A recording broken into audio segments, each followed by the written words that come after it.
কেন নষ্ট হচ্ছে সমাজ এবং তরুণ প্রজন্ম? বাঁচার কি উপায় কোনো নেই? সমাজ নষ্ট হচ্ছে, এই বাক্যটি আজকাল প্রায় শোনা যায়। আমরা দেখতে পাচ্ছি তরুণ প্রজন্ম পথভ্রষ্ট হচ্ছে, সমাজে অপরাধের মাত্রা বাড়ছে, নৈতিকতার অভাব যেন দিন দিন প্রকট হচ্ছে। কিন্তু প্রশ্ন হলো, এটা কেন হচ্ছে? এই অবক্ষয় কি বন্ধ করা সম্ভব? আজ আমরা এই প্রশ্নগুলোর উত্তর খোঁজার চেষ্টা করব। সমাজের অবক্ষয়ের কারণ।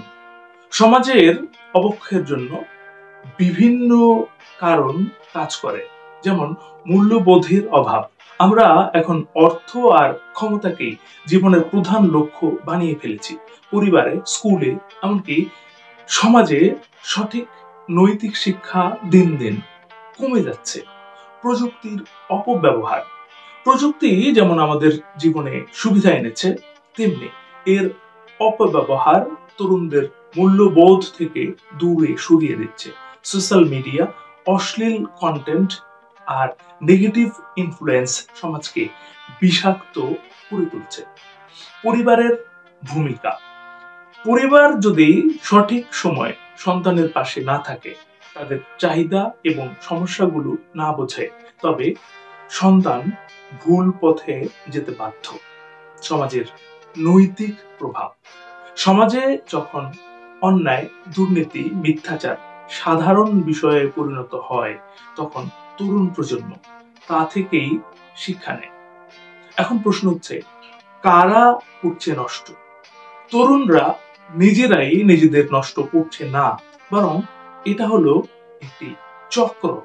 নেতিবাচক রোল মডেল, মিডিয়া এবং সমাজের যাদের আমরা আইডল বানাই, তাদের অনেকেই ভুল বার্তা দিচ্ছে।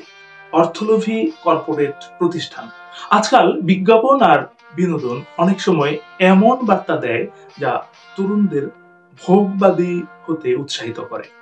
শিক্ষার অভাব। শিক্ষার মূল উদ্দেশ্য শুধু ডিগ্রি অর্জন নয়, এটি নৈতিকতা শেখানোর মাধ্যমও, কিন্তু আমাদের শিক্ষা ব্যবস্থা সে জায়গায় একেবারেই ব্যর্থ। এখন আমরা এই প্রশ্ন করতে পারি যে বাঁচার উপায় কি? সমাজ এবং তরুণ প্রজন্মকে নষ্ট হওয়া থেকে রক্ষা করতে হলে আমাদের সম্মিলিত উদ্যোগ নিতে হবে। পরিবারের ভূমিকা কি হবে এখানে? পরিবারকে হতে হবে সন্তানের নৈতিকতার ভিত্তি। পরিবারের সঙ্গে সময় কাটানো, তাদের কথা শোনা এবং ভালো মূল্যবোধ শেখানো জরুরি। শিক্ষার পরিবর্তন চাই। শিক্ষা ব্যবস্থায় নৈতিক শিক্ষা এবং বাস্তব জীবনের দক্ষতা শেখানোর বিষয়গুলোকে অগ্রাধিকার দিতে হবে। প্রযুক্তির সঠিক ব্যবহার নিশ্চিত করতে হবে। প্রযুক্তি বন্ধ করা সম্ভব নয়, তবে এর সঠিক ব্যবহার শেখানো যেতে পারে। ইতিবাচক রোল মডেল তৈরি। তরুণদের জন্য এমন রোল মডেল প্রয়োজন যারা তাদের সঠিক পথে অনুপ্রাণিত করবে। সমাজের ভূমিকা। সমাজে ন্যায়ের প্রতিষ্ঠা এবং অন্যায়ের বিরুদ্ধে সোচ্চার হওয়ার ব্যাপারটা জাগ্রত করতে হবে সবার মধ্যে। আশার আলো। এই অবক্ষয় নতুন নয়। ইতিহাস ঘাটলে দেখা যাবে প্রতিটি সমাজেই কিছু সময়ের জন্য এমন অবস্থা এসেছে, কিন্তু তখনই কিছু মানুষ উঠে দাঁড়িয়েছে, পরিবর্তনের কথা বলেছে। আমরাও পারি, যদি আমরা নিজেরা পরিবর্তন হই, আমাদের পরিবার সমাজকে বদলানোর চেষ্টা করি, তাহলে নিশ্চয়ই এই অবক্ষয়ে থামানো সম্ভব। পরিবর্তন কোনো একদিনে আসবে না, সম্ভব না, এটা সময় সাপেক্ষ। কিন্তু আমরা যদি আজ থেকে শুরু করি, তাহলে আগামী প্রজন্মের জন্য একটি সুন্দর সমাজ তৈরি করতে পারবো নিশ্চয়ই।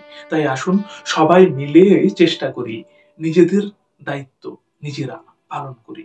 তরুণরাই আগামী দিনের ভবিষ্যৎ, তাদের বাঁচিয়ে তোলা আমাদের কর্তব্য। ভালো শুনুন, ভালো থাকুন। ধন্যবাদ।